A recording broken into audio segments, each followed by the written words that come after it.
Mesdames et messieurs, bonjour. Bienvenue au Musée maritime de Charlevoix. Je suis Marianne Rainville, la directrice générale de ce beau musée, un beau grand défi où les mots comptent. Tellement que chacune des rames de la forêt de rames de notre parc des navigateurs porte des extraits de poèmes d'ici et d'ailleurs sur le fleuve, la mer, les bateaux, Charlevoix. À ma première visite au musée, j'ai découvert bien sûr ce lieu, cette baie magnifique, le parc, les sentiers, les cales de bateaux et immédiatement, j'ai eu envie d'ouvrir cet espace aux écrivains car il est un lieu de beauté qui offre des nids, des raccoins, du vent, des odeurs de varech, des souvenirs incrustés dans chaque pièce de bois, des vies qui se racontent et des vies à raconter. Les Journées de la culture nous donnaient un temps, créaient l'occasion. J'ai amalgamé le lieu au temps, puis à l'usage pour initier Bouteille à la mer. Cette activité récurrente de Journée de la culture en Journée de la culture, où des passeurs de mots, des sgribouilleurs, des chroniqueurs, des poètes du dimanche, des épistoliers et autres sculpteurs de phrases viennent rencontrer un écrivain ou une écrivaine, une manière d'émulsion, une sorte de mise en bouche pour s'offrir le temps d'écrire entre fleuve et montagne. Bienvenue à cette seconde édition de Bouteille à la mer. En fait, c'est durant la première édition, alors que vous écriviez dans la cale de la Saint-André ou sur le pont de la Marie-Clarisse, que m'est venue l'idée d'inviter Kim Thuy à être de la seconde édition de ces Bouteilles à la mer. D'abord, elle est belle et inspirante comme le paysage. Ensuite,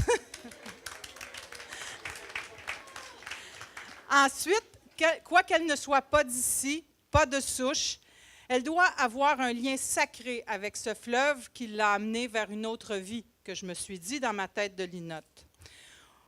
Aussi, le musée croit et défend que l'éducation et la culture protègent le monde de l'horreur et que favoriser la rencontre en toute simplicité d'une grande écrivaine, c'est œuvrer modestement à l'amélioration du monde.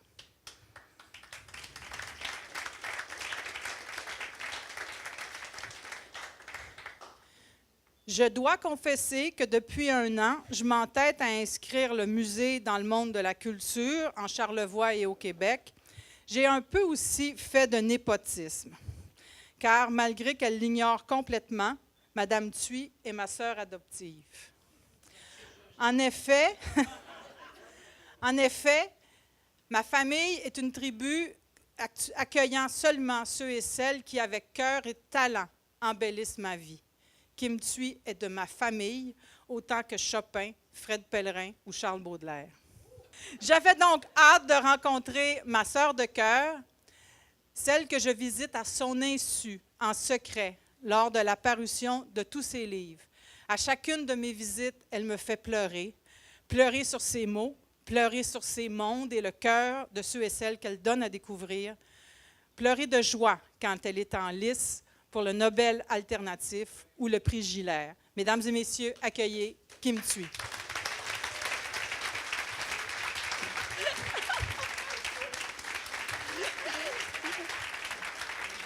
Là, je suis toute heureuse d'être sœur de Chopin. C'est quand même pas mal.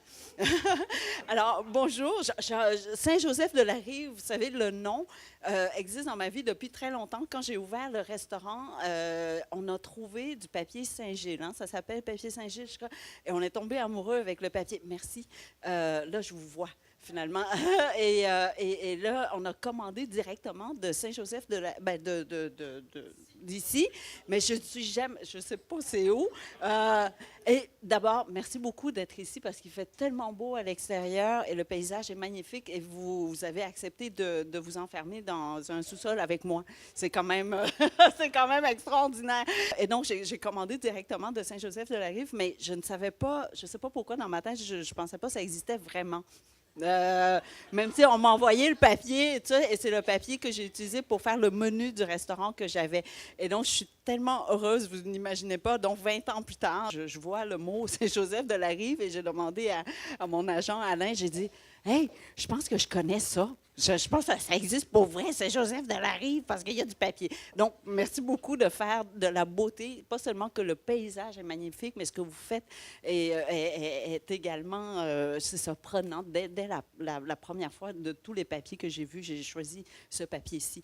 Et donc, vous saurez où est-ce que je vais être après la conférence. Je vais être là-bas. Je pense que je vais devenir... c'est vous? C'est là-bas, là-bas. Non, mais je n'ai pas le sens de la direction. Je pense que c'est une affaire asiatique. On n'a pas... Vous savez, la langue... Et là, je pars dans autre chose complètement, mais il y a une langue sur une île, je vous dirais, en Océanie, où il n'y a pas de droite ou gauche. Il n'y a que nord, sud, est, ouest. Donc, on dit toujours, ah oui, ton crayon est au nord-ouest de quelque chose, mais il n'y a pas de à droite ou à gauche. C'est quand même incroyable. Et c'est ça la beauté de la langue. Chaque langue a un point de vue sur la réalité qui est complètement différente de l'autre. Et quand on connaît plusieurs langues, bien, ça nous permet de voir la réalité de plusieurs angles. Et comme je dis souvent, et je travaille avec un...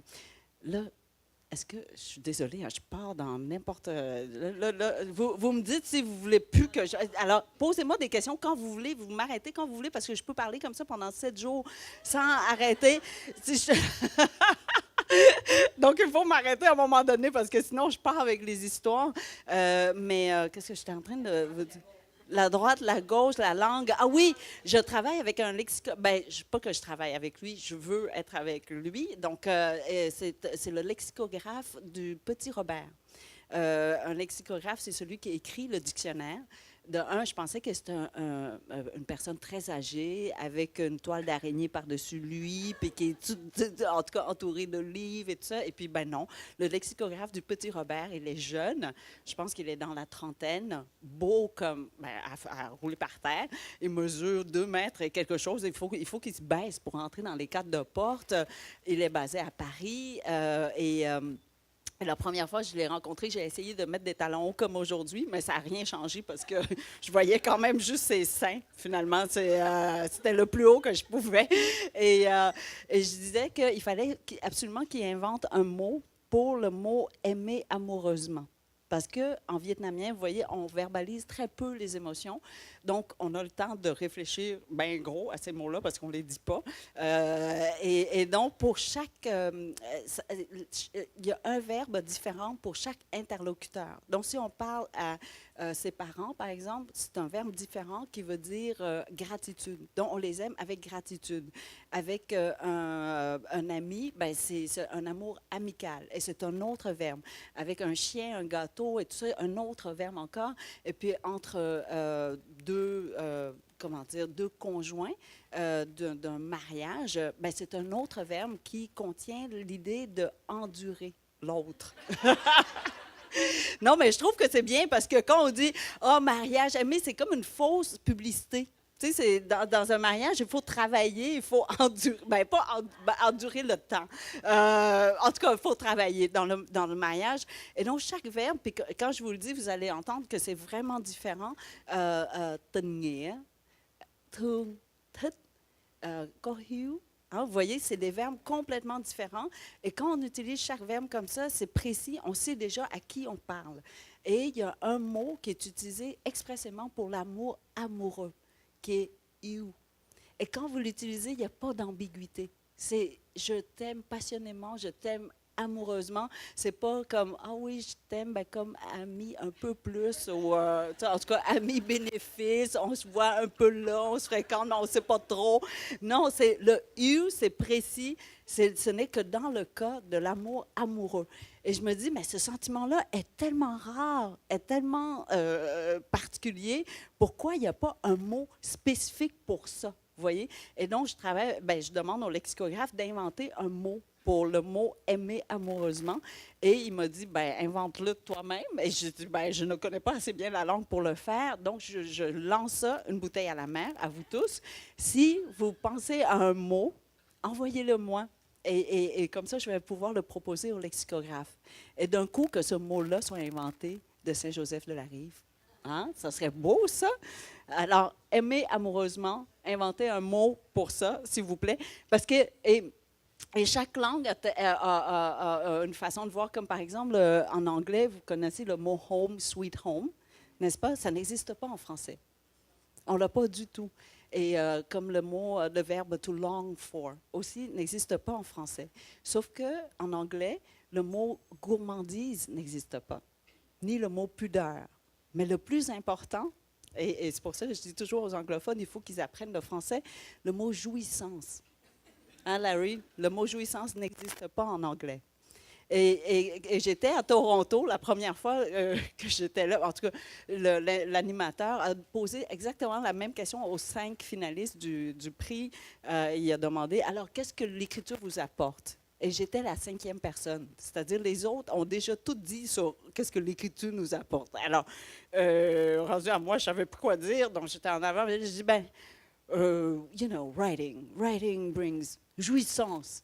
Hein? Et là, dans la salle, il y avait 500 personnes et j'étais sûre qu'il y avait, il y avait plein de gens bilingues. Donc, je m'attendais à ce que quelqu'un me donne la traduction. Silence radio. Il n'y a personne qui a rien dit. Et là, j'ai demandé, puis toujours pas. Et j'ai demandé, et donc l'animateur m'a demandé de l'expliquer. C'est quoi la jouissance? C'est quand même pas mal, hein? Et là, je dis, puis là, je n'étais pas préparée du tout à ça. Donc, je dis, mon Dieu, jouissance. J'ai dit, jouissance, c'est pas du plaisir, c'est plus que du plaisir. Vous êtes d'accord avec moi? Mais c'est pas l'orgasme. J'ai dit, l'orgasme, c'est court, c'est intense, c'est un coup, mais alors que la jouissance, c'est long, c'est ample, c'est rond, c'est serein. Il y a une plénitude dans la jouissance que l'orgasme n'a pas, dans le sens, dans le champ sémantique du mot orgasme. Et donc, j'ai dit, vous avez ce sentiment-là, non? Et on n'a pas pu me répondre s'ils l'ont ou pas. Donc, ceux qui parlent en anglais seulement connaissent pas la jouissance. C'est grave, non? Et donc, j'ai dit, et donc, juste pour cette raison-là, et donc, ils ont dit, c'est ça. Donc, quand on n'a pas le mot, je pense qu'on ne peut pas identifier cette sensation-là. Puis quand on ne l'identifie pas, on ne peut pas y retourner, puis rattraper, puis revivre et tout ça. Donc, on a une chose de plus au moins que la langue anglaise, c'est le mot jouissance. Et je crois que c'est un des mots les plus importants du dictionnaire. Non, mais c'est la jouissance dans tout. Hein, la jouissance d'un lieu, la jouissance, il y a aussi l'autre, mais qui est importante aussi, la jouissance physique. Mais voilà. Donc, je ne sais pas pourquoi, je ne pensais pas du tout vous parler de ça. Alors, je ne sais pas ce qui vous intéresse. Je sais que je parle tellement, j'ai l'impression de polluer vraiment la télévision, la radio et tout ça. J'arrête pas de parler et j'ai l'impression que vous me connaissez mieux que je ne me connaisse, en fait. Et d'ailleurs, ma famille pense aussi qu'ils me connaissent mieux que je me connais. J'étais à Paris en entrevue avec un journaliste et ma tante 6. Comme vous savez, dans la tradition vietnamienne, c'est ça, on n'appelle pas les gens par les noms. On considère ça comme étant impoli d'appeler quelqu'un de notre aîné par leur nom. Alors, on appelle par chiffre et comme ça, quand on parle à quelqu'un, on sait tout de suite où la personne se place dans la hiérarchie. Et donc, ça commence, mais juste pour mêler un peu, vous savez comment les Asiatiques sont un petit peu tortueux et oui, fous. Donc, ça ne commence pas avec le numéro 1, ça commence avec le numéro 2. Parce que le numéro 1 est réservé aux notables de la, de la ville. Donc, c'est le maire, dont vous seriez le numéro 1. Et tous les autres, dans la famille, on commence avec le 2, le 3, le 4, le 5 et tout ça. Et donc, ma tante 6, c'est le 5e enfant. C'est la 5e enfant. Et donc, elle était à Paris avec moi. Donc, elle s'assoyait là, parce qu'elle était là. Donc, j'ai dit, si tu veux, si j'ai une entrevue, elle venait, elle s'asseyait à côté de moi. Et là, je répondais aux journalistes. Et elle est intervenue et elle m'a dit, non. Ce qu'elle dit, c'est pas tout à fait exact, c'est pas assez précis. Moi, je sais qui elle est. Et là, elle commence à décrire qui j'étais. Et le pire, c'est que j'ai dit aux journalistes, je dis, vous savez, elle a raison. Elle me connaît mieux que je. Et donc, j'ai l'impression que je parle tellement que vous me connaissez mieux que je me connaisse, en fait. Donc, s'il y a des questions plus précises, et je sais aussi que je raconte des histoires sans sans les terminer. Donc, s'il y a des histoires que vous avez entendues puis que je n'ai pas terminées, ben vous pouvez me le demander aujourd'hui. Alors, le fleuve, c'est ça, je me disais, l'eau, vous savez, heureusement que le Vietnam est entouré d'eau. Sinon, je ne serais pas ici avec vous. La seule manière de quitter le Vietnam à cette époque-là, après 1975, c'est-à-dire après que le Nord ait gagné contre le Sud, là, je fais l'histoire très, très brièvement, là, mais le communisme a gagné contre les sudistes qui étaient soutenus par les Américains, donc considérés comme étant capitalistes. Et comme vous savez, cette guerre-là, quand on est à l'extérieur du pays, on l'appelle de Vietnam War. Hein. Tout le monde connaît ça comme étant la guerre du Vietnam. Mais si vous êtes à l'intérieur du Vietnam, tout le monde va appeler cette guerre-là la guerre américaine. Et pourtant, c'est la même guerre. Et donc, c'est très important. Ben, pourquoi je vous dis ça? Tout simplement parce que c'est toujours une question de point de vue où on se tient. Et en 1975, quand la guerre a pris fin, le nord du Vietnam, aujourd'hui, célèbre encore cette journée-là comme étant la journée de la réunification du pays. N'est-ce pas, entre le nord et le sud.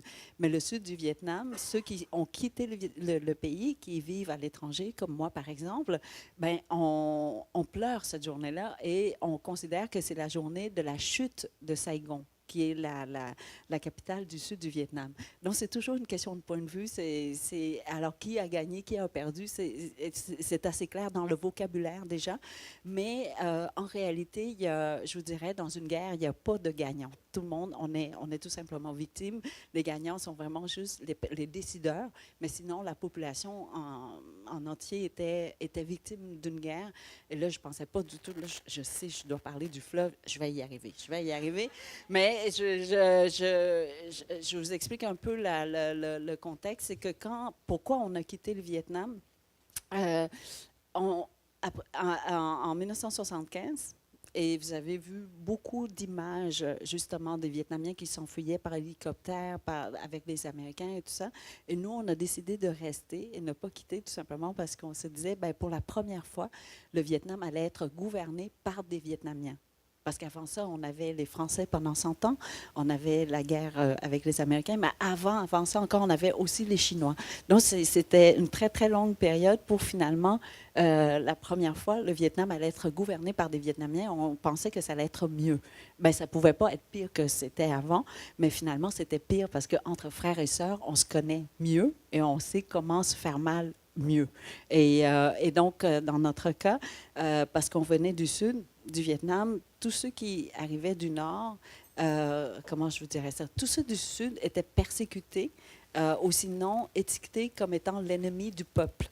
D'accord? Et l'ennemi du peuple, c'était quoi? C'était tous ceux qui avaient une maison qui avait plus qu'un étage. Déjà, vous étiez considérés comme étant capitalistes. Et tous ceux qui étaient considérés comme étant des intellectuels, c'est-à-dire quoi? Quelqu'un qui était médecin, ingénieur, fonctionnaire, vétérinaire, peu importe, mais tous ceux qui étaient éduqués un peu étaient considérés aussi comme étant des ennemis du peuple. Et quand vous étiez des ennemis du peuple, bien, tous les hommes étaient envoyés dans un camp de rééducation. Et mon oncle, qui était vétérinaire, donc je pense que c'était la chose la moins politique qui existe, était quand même envoyé dans un camp de rééducation. Et il disait que c'était divisé par groupe de 10. Et ils étaient enfermés dans une espèce de forêt, tout simplement. Hein. C'est un pays tropical, donc vous pouvez dormir à l'extérieur sans trop de problèmes.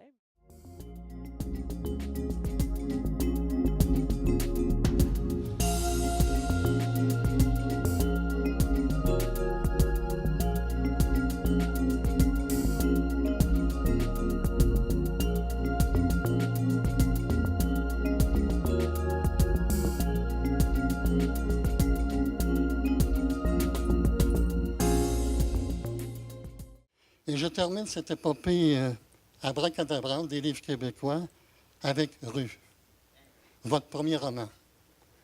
Un récit bouleversant, immense, qui raconte la grandeur de la vie, qui contient plein de messages forts sur le sacrifice, la survie, l'enracinement dans une culture dépareillée et sur une terre aux odeurs différentes. Ce livre plonge dans la vérité des vies, la vôtre, qu'on célèbre aujourd'hui, celle des êtres que votre œuvre a rejoint, a changé, dont nous sommes, dont je suis.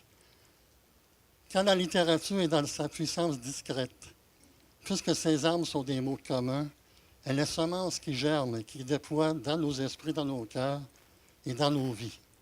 Grâce à votre livre, Mme Thuy, et les autres qui ont suivi, suivant la flèche du temps, nous sommes devenus des Québécois, citoyens du monde, avec désormais un léger accent vietnamien, avec la conviction profonde que nous faisons partie d'un tout et que nous sommes poussière d'étoiles.